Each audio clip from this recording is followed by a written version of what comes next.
Hello guys, magandang gabi. It's me again, Kamuntika TV.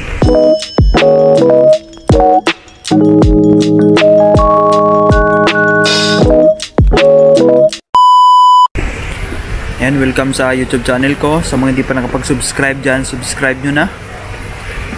And ayan, shoutout sa lahat. Thank you so much guys sa support. And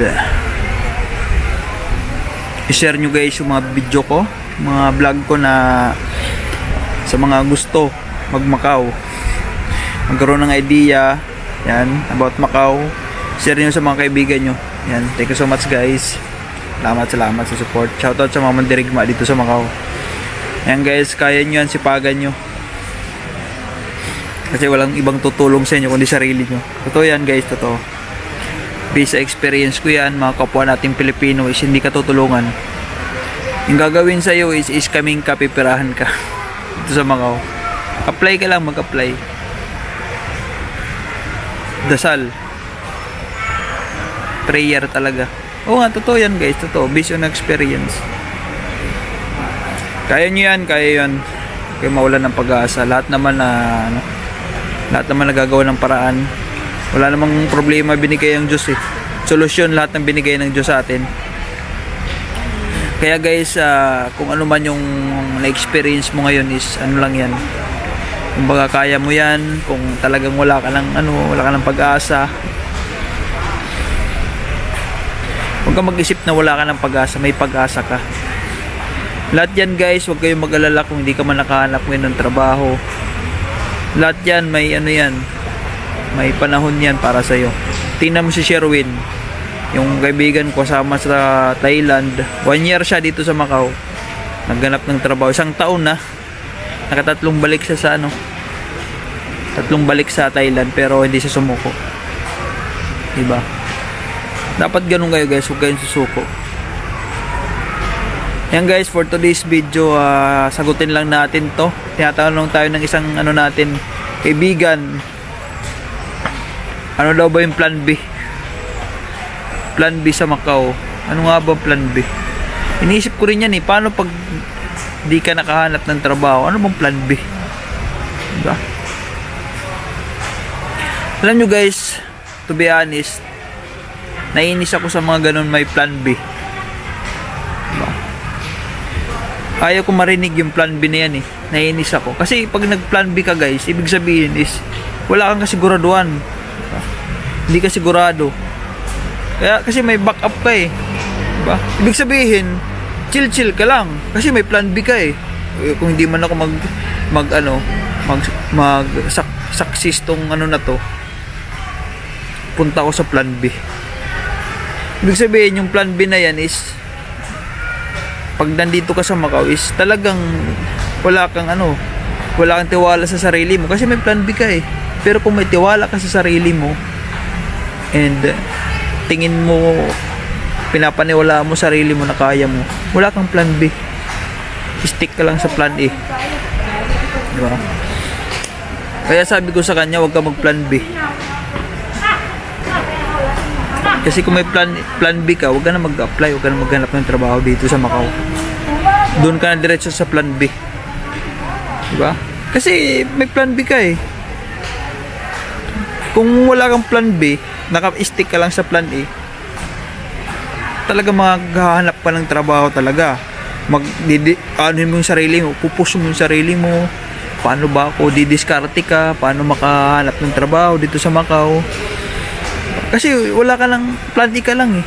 Focus ka sa plan A. Pero kung plan B ka, sasabihin mo sa okay lang, di ako makahanap, punta ako dito sa plan B. Yun na lang yung option ko. O, di ba?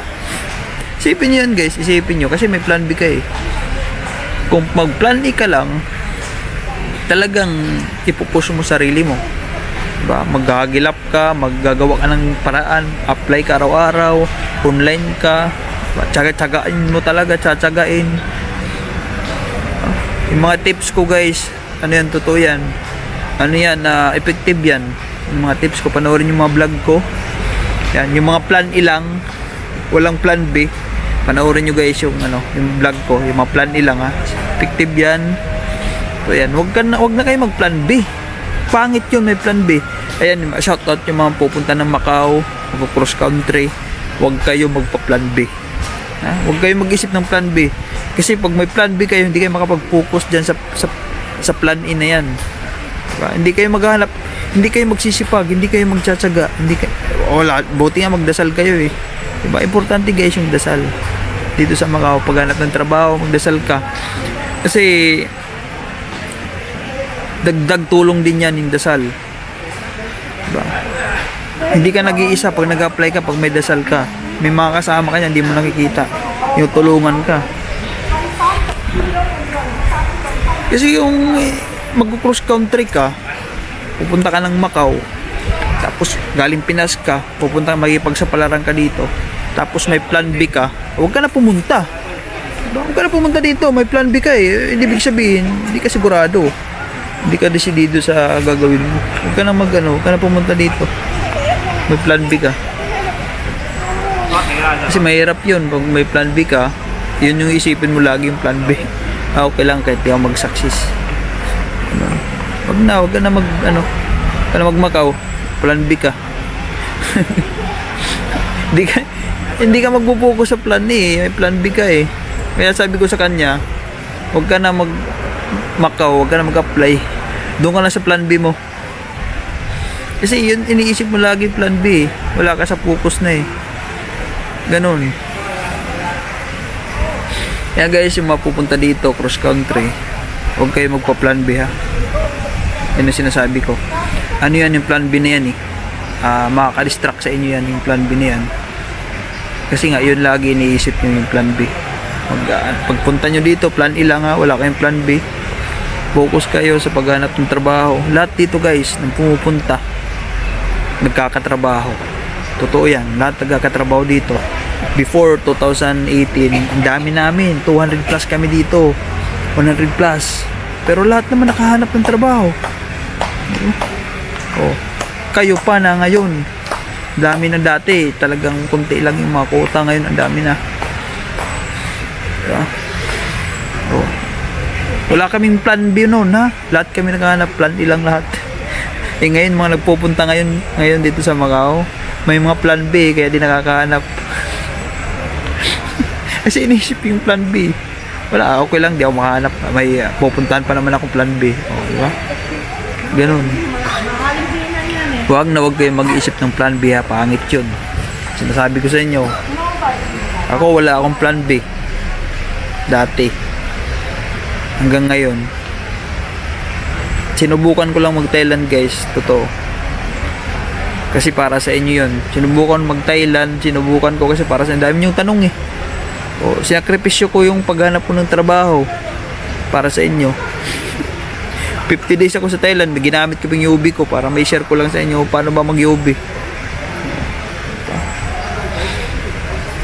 Para may share ko kung ano bang experience sa Thailand pag nandun ka, ano bang gagawin mo.